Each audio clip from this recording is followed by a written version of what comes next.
We're gonna make plan A be collapsing their arm, and once you collapse their arm, it doesn't take much to then go to the bicep and then go into the roll or the sit, and then finishing essentially with that anaconda. So really the point where they can defend is as you're trying to collapse their arm, essentially. Because once that arm's collapsed and you're locked in, there's no real uncollapsing that arm. Essentially, it's going to be very hard to uncollapse the arm once you've locked it in on your bicep. So what we're going to do as a kind of counter to the main way the person's going to not allow it to defend the anaconda is, as we try to collapse that arm, they're going to push that arm back out, push against that collapse to keep this space open, which is going to help avoid the anaconda, but it's going to set us up for us here, set us up for a no arm guillotine choke. So we're going to be right here, same exact first step here. I'm going to try to collapse his arm in. He's going to pull his arm out, and I loop this hand, I ungrip my hands, and I loop this hand in front of his shoulder,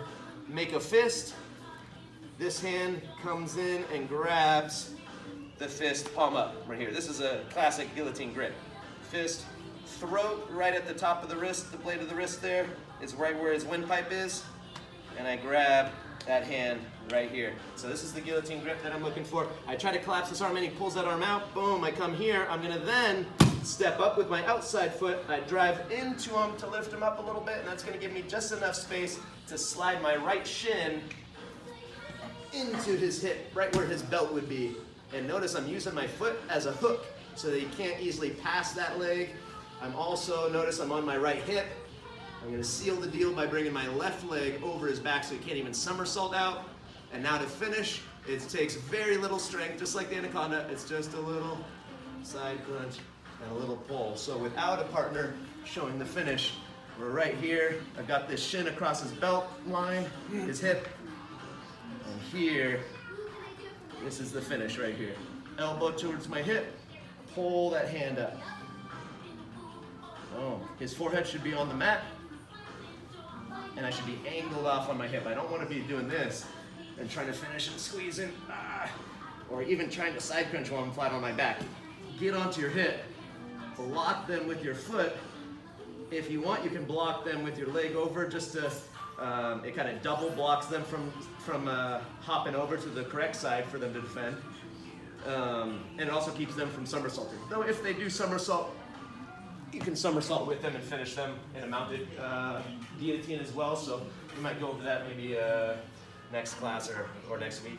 But for right now, just the standard guillotine choke, which the main thing is, we want to get that grip, we want to isolate their neck, but we also have to control their body, because there's nothing worse than just getting a guillotine, getting overexcited, and just falling into it here and having the guy just hop over your body.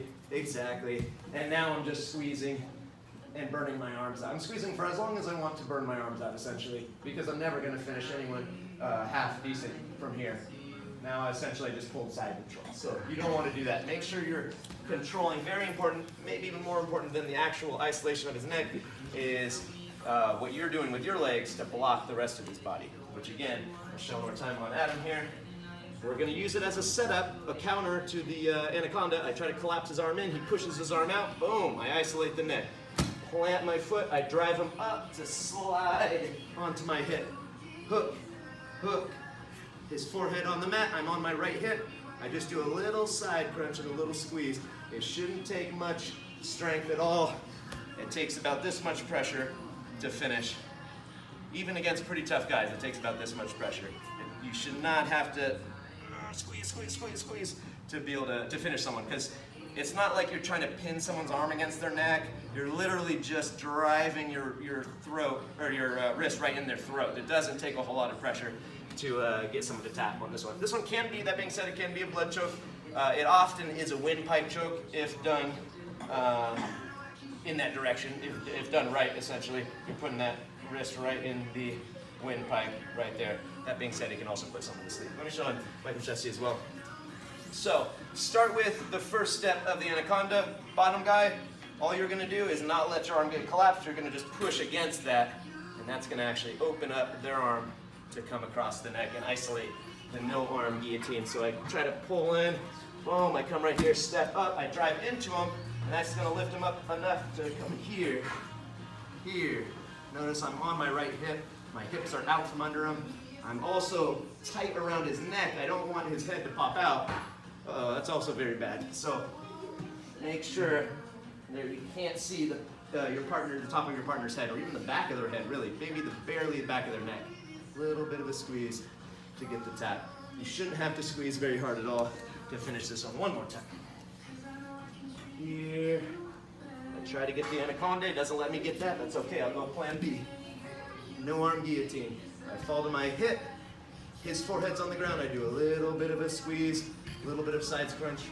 One more time without a partner. This is the finish. Boom. Boom. And literally, I'm not using any more energy than this either. It's not just a slow-mo or easy, light version of what I do. This is exactly what it is. Boom. One elbow goes down, one elbow comes up, and I'm pulling my wrist through their neck. Any questions on that one? Let's do it. 1, 2.